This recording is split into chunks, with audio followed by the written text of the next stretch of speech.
दोस्तों आज हम बात करने वाले हैं उत्तराखंड की प्राथमिक शिक्षा भर्ती। वर्तमान समय में जो भर्ती प्रक्रिया आपकी 2287 पदों पर लगभग जो है इतनी पोस्ट यहाँ पर निकाली गई हैं।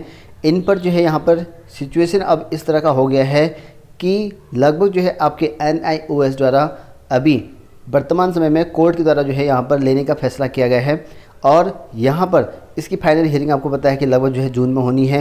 अभी कंफर्म फाइनल हियरिंग नहीं हो रखी है। ऐसे में यहाँ पर काउंसलिंग जो वर्तमान समय में अभी काउंसलिंग प्रक्रिया चली हुई थी उसको रोक दिया गया है, आप सभी को पता होगा। लेकिन यहाँ पर आप बात करेंगे कि यहाँ पर कितनी पोस्ट अभी बची हुई हैं और साथ में ये भी बताएंगे कि क्या याचिकाकर्ताओं के अलावा अन्य को मौका मिलेगा या नहीं मिलेगा। कई लोग कमेंट कर रहे थे। और बीएड वालों का यहाँ पर अभी वर्तमान समय में क्या हो सकता है, तो यहाँ पर देखिए दोस्तों, आप लोग यहाँ पर देख सकते हैं वर्तमान समय में लगभग जो है भर्तियाँ आपकी यहाँ पर लगभग इतनी निकली थी।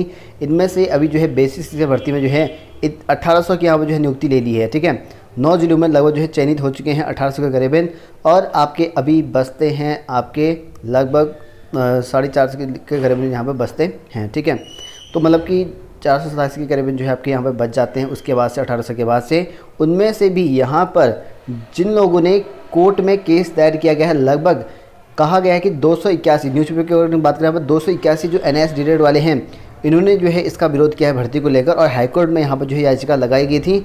और जो ये बीएड जो NIS डीएलएड वाले हैं, इनका यहाँ पर कहना है कि इतने जो पद हैं वो फ्रीज कर दिए गए हैं, इनकी हमको आरक्षित कर दिए गए हैं। इतने पदों पर जो है भर्ती उनके लिए निकालें लिस्ट करके। इसी वजह से यहाँ पर काउंसलिंग में आपकी जो काउंसलिंग थी रोक दी गई है।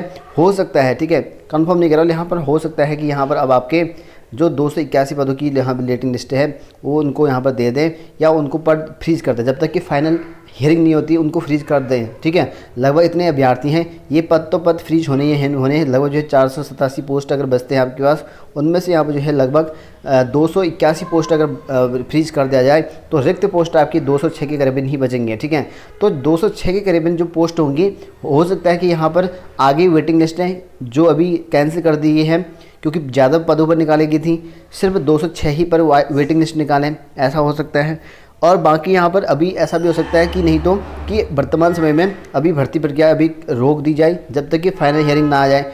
फिलहाल यहाँ पर जो मुद्दा है कि आपका जो विभाग ने भेजा है, ठीक है, वो सरकार को भेजा है और रोक लगा दी गई है करके, क्योंकि वहाँ पर उसका प्रस्ताव भेजा है। क्योंकि अभी सरकार और विभाग के बीच में डिस्कशन होना है कि करना क्या है करके, उसके हिसाब से उनकी जो पैरवी है कोर्ट में जानी है एक्चुअल में होना क्या है, क्योंकि कोर्ट का जो फैसला होगा फाइनल 13 तारीख को होगा।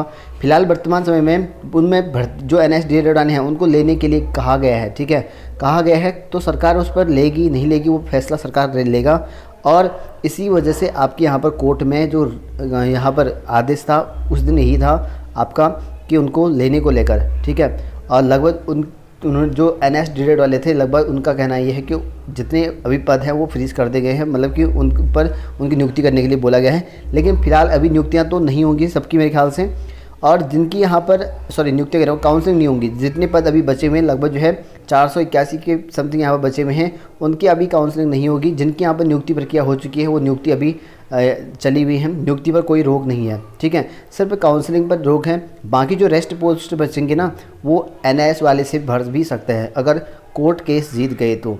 ठीक है, तो इसी वजह से यहाँ पर लगाया गया है। और इसके बाद लगभग जो है आपके पास काफ़ी कम पोस्ट बच रही हैं। और बीएड वालों के साथ अगर बात करो यहाँ पर, वैसे भी इनका यहाँ पर नंबर काफ़ी कम लोगों का आ रहा था, आप लोगों को पता ही है, बहुत कम निकल रहे थे।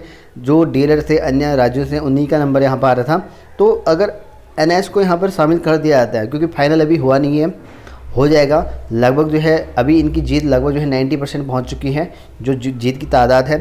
ठीक है, अब बाकी 13 तारीख को ही पता चलेगा जून में कंफर्म। उस दिन फाइनल हियरिंग है, लेना है नहीं लेना है उस दिन कंफर्म पता चल जाएगा। और उस दिन अगर होगा फाइनल डिसीजन कि NIS वाले को लेना ही लेना है तो सभी को लेंगे, ऐसा नहीं कि सिर्फ जिन्होंने कोर्ट केस कर रखा है। अभी तक कन्फ्यूजन यही था कि कोर्ट केस वालों को यहाँ पर कहा है कि भर्ती में जो है शामिल होंगे। ठीक है, बाकी जो अदर लोग हैं उनको अभी नहीं आया है और ये केस जीत जाते हैं तो सभी को शामिल कर दिया जाएगा NIS वालों को। और लेकिन बीएड वालों की थोड़ी मुश्किलें यहाँ पर बढ़ जाएंगी फिर तो, क्योंकि बीएड वालों का जहाँ पर अभी कुछ लोगों के नाम आ रहा है, 2 4 8 10 जितने भी लोगों के नाम आ रहे हैं उनमें से फिर बीएड वालों का नाम दिखेंगे नहीं। लगभग डीएलएड वाले NIS वाले लगभग 37,000 बताए जा रहे हैं, जैसे कि आप लोगों ने न्यूज़ में देखा होगा। और इसी के आदेश में अगर बात करें तो फिर जो डाइट डीएलएड वाले हैं या अदर राज्यों से डीएलएड करे हुए हैं तो इनके सबका समकक्ष माने जाएंगे एनआईएस वाले को, और इन्हीं के बीच में आपका कंपटीशन रहेगा। ठीक है, कहीं ना कहीं जो है बीएड वालों को घाटा यहाँ पे होगा। ठीक है, तो इस तरह का है। बाकी अभी जो लोग कमेंट कर रहे थे कि याचिकाकर्ताओं को लिया है या नहीं, ठीक है, तो याचिकाकर्ताओं को ही बात कही गई है इसमें मेनली। और बाकी जो रेस्ट वाले बाकी जो बचे हैं वो कोर्ट का अंतिम फैसला आने के बाद ही आपका निर्णय होगा, उनको शामिल करना है या नहीं करना है, क्योंकि लगभग जो है मोस्टली जीत भी सकते हैं, क्योंकि एनसीईआरटी ने कहा है।